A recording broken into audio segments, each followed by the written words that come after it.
Selamat petang, saya Awang Pang. Hari ini kita company pun ada masuk yang kereta ni.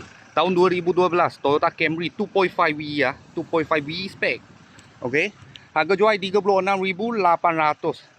Harga cash. Boleh nampak body kit sudah turun sebab saya sendiri pun pakai ini. 2.5V. Okey. Ini body kit memang tak ada punya, kita sudah tampal, lepas tu cat kita sudah spray barulah. Okey, dalam memang dia punya leather warna macam ni. Okey, saya punya pun sama. Ini sudah bikin Ini sudah bikin. Sebab dia crepe, dia akan kotor.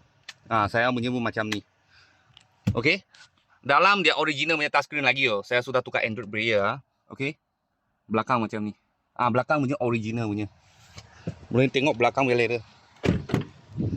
Original punya leather, kalau dia crepe, tu nampak ada kotor-kotor sikit punya. Lap saja, cuci pun tak boleh buang punya. Sebab saya punya pun macam ni. Okey, belakang macam ni. Tahun 2012 Toyota Camry. Toyota Camry 2.5 paling high spec. Harga jual 36,800. 2.5 dengan 2.0 beza yang apa tak sama, engine 2 VVTi. Ini 6 speed lah. Kalau 2.0 punya ini pattern 5 speed. Tak sama. Engine ini 2 VVTi, kalau 2.0 punya 1 VVTi saja. Lama punya engine.